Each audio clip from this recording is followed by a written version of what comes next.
We all grow up in a car, a metaphorical car, if not a real car. And if our development happens as it's supposed to, the goal of that original car of ours is to launch us. And when we launch, our task then is going to be at some point to create a new car for ourselves.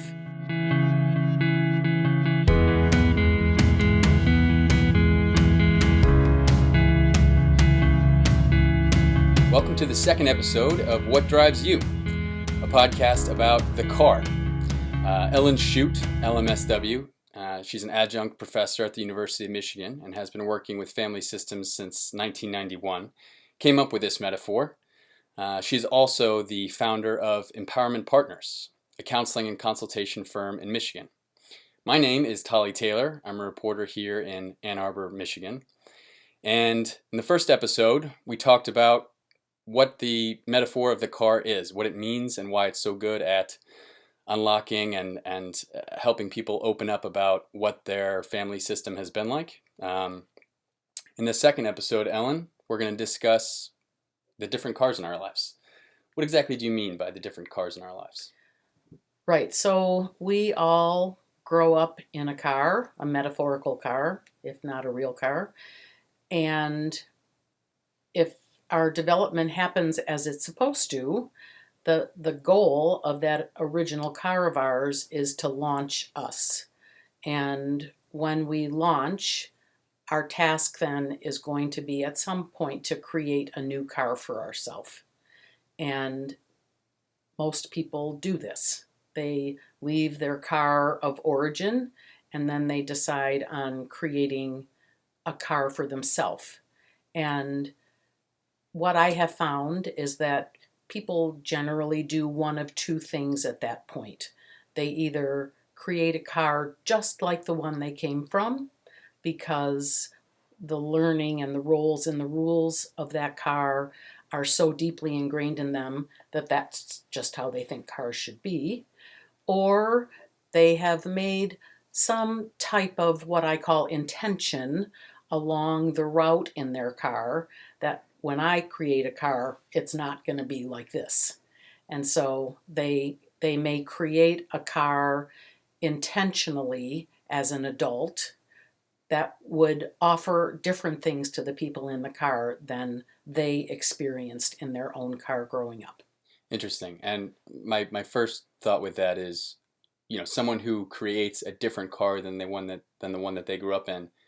Does that necessarily mean that they're sort of in a healthier place, that they're creating something that's different and better, or could that also mean that they're creating something that's, maybe worse than the first car that they grew up in? It's an interesting question. When we create something different, we generally do that because of our experience in the car. So this something different is going to offer up something that I didn't get in my car. However, that might work for this next car, or that might not work for this next car. I see. And so it isn't about better or worse. It's just about understanding why things happen and what happens as a result of that. The car that I created as an adult, I grew up, I went to college, I got married right out of college, and created a car. And my husband and I created a car together, and we had similar values about the fact that he was going to be the driver of the car and that I was going to sit in the passenger seat in the car. At the time that this was happening, that was sort of the way things were most of the time in our community. And it was pretty much pre-decided that he was going to work and I was going to be a stay-at-home parent and that we were going to have children and that the children were going to be part of this car. So that's what happened. We got married, we created a car, he worked, I was a stay-at-home parent, and we had 3 children, a daughter, another daughter, and a son. Okay. And as I think back to that car that we created, my efforts in the creation of that car were very, very much about that this car is not going to be anything like the car that I grew up in, where I felt like that lonely little girl all alone in the back seat, where I didn't have a voice. I didn't feel like people were interested in what I had to say or concerned about me, that I was just there, this independent person. So I intentionally decided that any car that I create is not going to be like that. And when you evaluate that car that you created versus the first car, what do you notice? The differences, you mean? Sure. So in this car that I created, my husband was in the driver's seat. I was in the front passenger seat. And my seat was completely turned around facing toward the rear of the car. So right there is this huge difference, because when I was alone in the back seat of the car, everybody in the front was looking forward. Nobody was looking at me. Nobody was concerned about me. But I knew that if I was going to be a mother, it was not going to be that way. So I sat, if you can picture, in a swivel seat that just swiveled around to the back. Right. So that my children in this car would know that I was there, I was listening, I was looking at them, I was interested in them, I was concerned about them, I was there for them. And as the primary rule in my car growing up was little girls are to be seen and not heard, the primary rule in this car was whatever you need, I'm here for you. Okay? So that was as a direct result and a direct contrast of what I didn't get. So that may sound lovely. And there were many, many, many wonderful parts of that. And I think that my children very much benefited from that. But the important piece of it is that I was doing it in order to soothe my own hurt, which was from my car. Right. So what happened as a result, as I think about our metaphorical car, is my husband was driving, I'm rear facing in the front seat next to him. My primary conversation, interaction, and everything was with my children in the back, as was his, by the way. Right. So even though he was driving and facing forward, he was still very, very engaged with them. I see. Okay? And I think of our car as a minivan, which it just happened to be. Okay. But metaphorically, it was a minivan as well. And how I imagine it is that my oldest daughter was in the seat behind her father. And my oldest daughter, her role in the car was to be this goal-oriented, go-getter, perfectionist, kind of high-achieving person. And she was very busy in our family, sort of leading the way about how to be a family. It was her friends' parents that became our close friends. She was engaged and active and involved in everything you can think of. She was an excellent student. She did all kinds of extracurricular activities. She demanded a lot of us in order for her to be this active, energetic, goal-setting person. Okay. Okay. In the other seat behind me was our second daughter. Our second daughter was also dedicated, an excellent student, but she was very different in that she had the luxury of being born a week apart from a little boy who lived next door to us, who was the son of our closest friends, and they basically grew up together as twins. So she got a lot of her needs met as a little girl and growing up through her relationship with this little boy, as well as she was very close to his family.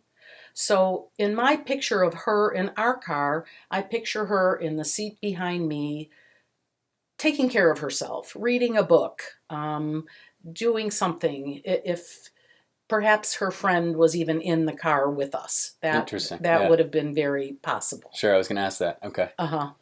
And then in the way back was our son, the youngest. Our son's role in the car was to be the annoying one. Interesting. I wonder if we would get along. Okay. And if he were here today, he would completely agree with you that was his role in the car, and he was designated to play that role. As we talked about last time, this was the homeostasis of our car. Right. Is that both parents are highly probably overengaged with these children. The oldest daughter is busy, active, going, demanding in terms of that. The middle daughter is kind of taking care of herself. She has her friends, she has her books, and the son in the back is annoying. And much of the reason that I am turned around toward the back is because of something he's doing. And if he's not doing it, his sisters will incite so that he will do it. Interesting. Okay. So they're involved in that annoying behavior themselves. Oh, very much so. And in every homeostasis, it takes everybody in the car to elicit everybody else's roles. Okay. So that's an interesting point. Okay. Yes, right. So that's how we drove. Now, there were a lot of really good things about that, in that I think that all of my children got what they needed. They knew that they had parents who were there for them, who wanted very much to be engaged with them, who were interested. There was nothing off limits. There was nothing that couldn't be talked about.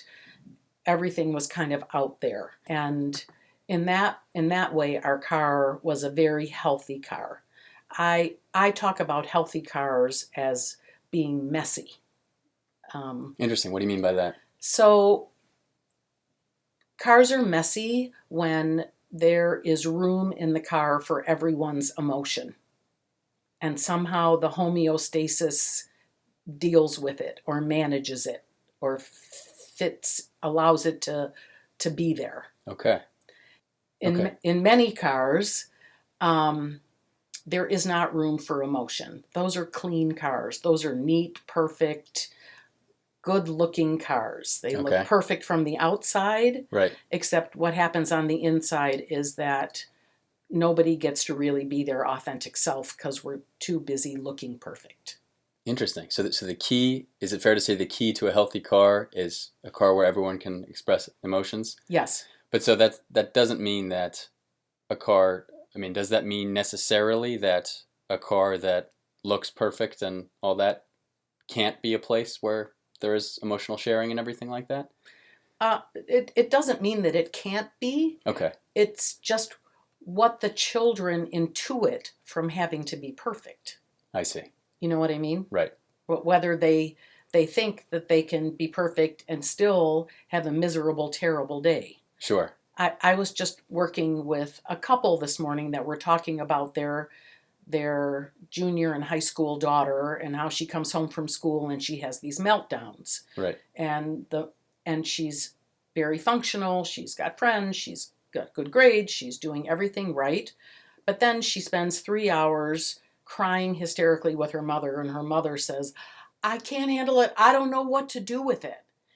And my response to that is, you don't need to do anything. This is a good thing that your daughter can do all this and be fully functional in her life and then come home and melt down, and that all you're going to do is sit and listen and be the person that she can do that with. Right, because she feels like she has that ability to do that with them. And right, and she needs obviously to get some of this emotion out. She needs to. So I feel like our car was a car like that as well, where people could express their emotion. It was messy, and lots of times it was not pretty. Lots and lots of times. So that was the healthy part of our car.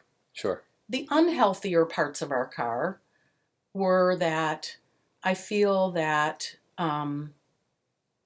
my kids got sort of saddled with labels that have had their goods, but have also had their bads, their negative effects Right. on them. Okay. So it's really hard sometimes to be the high achieving, perfect, goal directed person. And if that's your full identity, that's just a hard thing to live up to. Right. It really is. I would guess she has trouble with failure and, doesn't feel like she's being herself when she does that, feels a high pressure to succeed. I think that she used to. Okay. So her growing up and establishing her own car and having her own family has taught her just a tremendous amount about that is not the goal. I see. So that was her process to learn. My second daughter, it's really interesting. She is also a social worker, and she also happens to teach at the University of Michigan. And 2 years ago, maybe, I was in her class as a guest lecturer talking about the car. And I described this car that I'm talking about today with you, and the classes that are asking me questions and wondering about this and this and this. And halfway through it, she says, "Hold on a minute. That's not how I remember the car." Wow. Okay. And I said, "What?" Like, huh? "How do you remember the car?" And she said, "Well, Dad was in the front seat. You were in the front passenger seat. Her sister was sitting behind her dad." But she said she remembers her brother being in the seat behind me and her in the way back all by herself with no one paying attention to her. I see. Interesting. It's way more than interesting. It's profound. Remember, right. This is the little girl that sat in the back thinking no one was paying attention to her and wanting to do everything in my power so that never happened to a child of mine.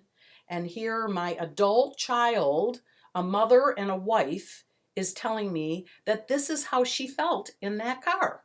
So am I right in thinking that not only in that class did you discover that people could perceive the car in different ways, but also you heard from your daughter a very, is it fair to say disturbing or? Oh, it was disturbing to me. Disturbing view of her car? Okay, wow. So how did you deal with that in the moment, and how have you dealt with it since? In the moment, I think I was speechless, maybe for a minute or two. And then, because we have this kind of relationship, I was able to say, "Oh my goodness, I had no idea. I would never, ever have wanted that for you." Of course. I didn't know. And she goes on to talk about how her sister's neediness with all of her achievements and everything, and her brother's neediness with all of his annoyingness and his educational difficulties and everything, took up all of our energy. And so when she was just this person that was happy sitting reading a book, we did not need to attend to her. Right. Now, in my experience, I thought she was good. Yeah, sure. I had no idea that she interpreted this as me not paying attention or not having time for her, or that she wasn't as important as. It kills me even to say it now. Of course. So what I take from that is a lot of stuff. First, most importantly, everybody has their own view of the car, their own perspective of the car. One day, when our whole family was having dinner together, my daughter, the social worker, and I brought up this concept of the car. And people were talking about it and considering it and wondering, and my son, definitely said I was in the way back and I was the annoying one. But my oldest daughter, it's interesting, her response initially was, I just don't see it. I don't get it. And so then I said to her, where do you think you were in our car? And she thought for a minute. And then she said, in the driver's seat. And she was exactly right. So yeah, that's a similar reaction my dad had when I explained this metaphor to him. Uh-huh. He wasn't particularly grabbed by it, right? He didn't really see why it would be so revealing for so many different people to talk about it. And I wonder if that's a characteristic of people who see themselves in the driver's seat. I don't know. It's very possible. It's very possible. Very anecdotal, but maybe it's the case. Yes, right. So as I described her before, she was this industrious, she led the way, she decided where she was going to do her extracurriculars and where she was going to go to summer camp and where she was going to go to college, and she did all of that. And we just supported her and followed behind her. Yeah. Always. She was the one that led our family through that process. Wow. Yeah, well, first of all, just to go back to the class for a second, I wish I had classes that interesting in college. That sounds pretty Maybe great. You should become a social worker. Yeah, clearly. I'm sure if there was anyone who wasn't particularly interested by your talk on the car metaphor, I'm sure when you had that back and forth with your daughter, they woke right up. Very cool. So we talked about this a little bit indirectly, but the roles and rules of the car. Yes. Just to get back to that, again, we talked about this a little bit in the first episode and again indirectly here, but what are the roles and rules of the car, and what does that mean for each person's car? So the primary rule in this car, as I said before, is that we are going to be child focused. We're going to make sure that you have what you want. We are going to be looking at you, listening to you, learning from you, doing what we can for you. We were actually very involved in parenting classes, and we were extremely child focused. So the main rule of the car was that whatever you need, we're going to try to figure out how to make it work. Got it. Okay. So that was the primary rule of the car. Mm-hmm. Okay. The roles in the car were that I was to be there anytime, 24/7, day or night, for whatever anybody in the car needed. Right. That was my role. Okay. My husband's role in the car was to be the driver, to be he was the fun one, he was the adventurous one, he was the one who would do unique and crazy things and involving everybody. And he was the one who would pick up the slack when things got kind of drudgery, and he'd come up with something that we were going to all do. Okay. And it worked out. That part of it worked out. My oldest daughter's role was to teach us how to be a family and what families who live in our house do, and where they go to school and how they think and what clubs they join and things like that. That was her role, and to be a high achiever. My middle daughter's role was to always have these very intense sort of 1 or 2 person friendships, to be engaged with people. She was a reader. She was a really independent person from the minute she was born.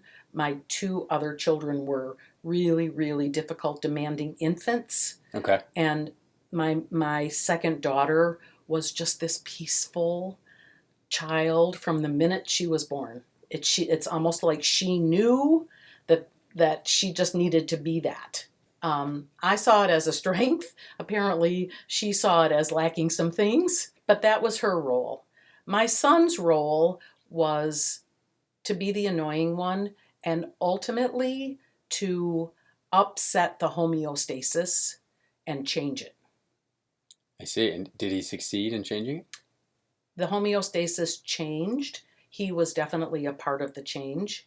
As I've described, this family, the missing link, the missing part of this wonderful car was the connection between me and my husband, because we were both so child focused, Right. that unfortunately that marriage didn't last.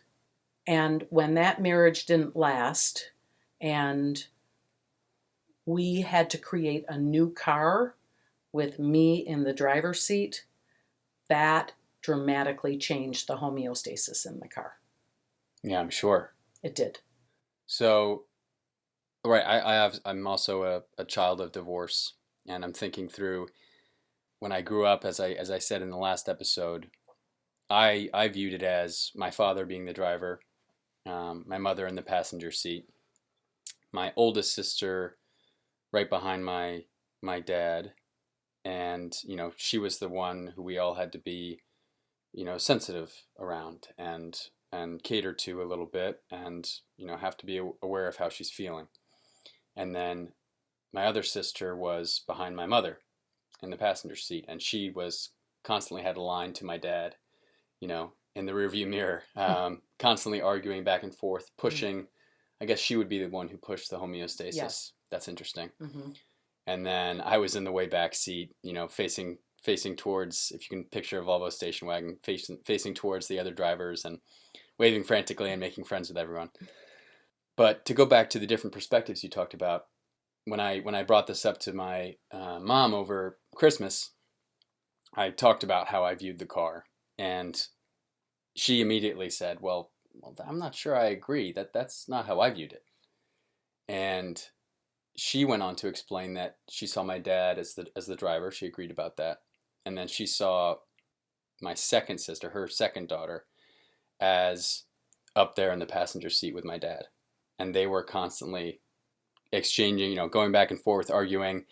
And my mother felt like she was in the back seat behind my sister, just sort of stuck there, a little bit paralyzed, and that my sister Annie, oldest sister, was next to her. She did agree that I was in the way back, though.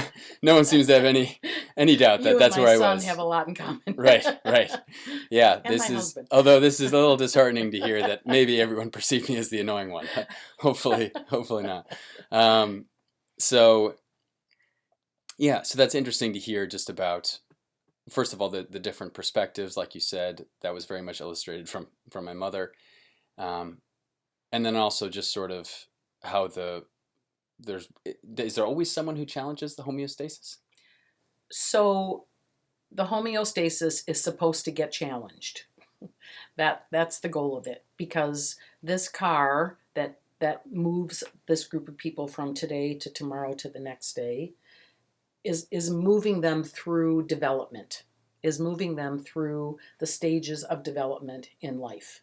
And those stages of development present hazards that need to be faced and challenged and gotten over somehow.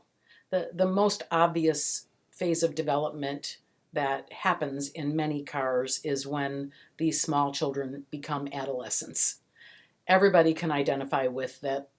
All of a sudden, this is a new phase, and our previous homeostasis is probably going to need to readjust itself in order for the car to keep going.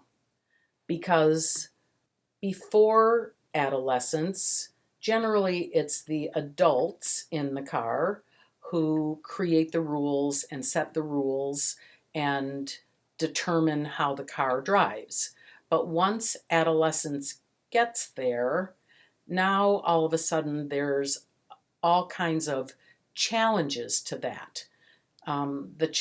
Adolescent children oftentimes think their parents don't know anything, challenge the way that they drive the car, the way that they think about things, so that now there's like challenges, aside from the fact that at that stage of development, this car is actually getting ready to let these kids out of it. I see. So this, before we get onto the future things that we'll talk about in future episodes, this will be the last point we talk about today. Is this the generational change that you were talking about before the podcast started? the generational change in my car that I created was that I believe that we went from a car that looked good on the outside to a car where people could be their true authentic selves and express themselves more. Now, if you remember my car as a child, there was no authenticity in that car. Right. And so the way that our homeostasis developed was about ensuring authenticity, that everybody could be themselves. And that then becomes generational change. When I look at my children and the cars that they've created with their children, they are authentic cars, all of them. So I feel like our car sort of moved us towards that change. So you had to create it for yourself in, Yes. in your second car. Yes. But once you managed to create it, you passed it on to your children. Yes. Very cool. Is that what part of your work when you work with families and things like that? It's to help them go through this sort of generational change to hopefully create a healthy car? Yes. When I work with families, it's almost fully directed at allowing a space within their car for everyone to be able to say what they need to say and be heard. Yes, that's the Okay. generational change. Well, obviously we could talk about this for a much longer period of time here, but let's jump ahead to the things that we want to discuss in future episodes. Okay. If you want, you can just go through them, or Sure. I can prompt you. All right, go for it. I talked a little bit about that that car ended in divorce, but I think it's important to talk about the cars that were then created as a result of that and what that means to children and how they may have to navigate more than one car and how that becomes, how that is for them, basically. I also think that it's important to talk about not only the roles and the rules of the car, but also the types of interaction that go on in the car, because that really determines the health of the car. And the health of the car is the car's ability to tolerate challenges, reorganize, and keep going.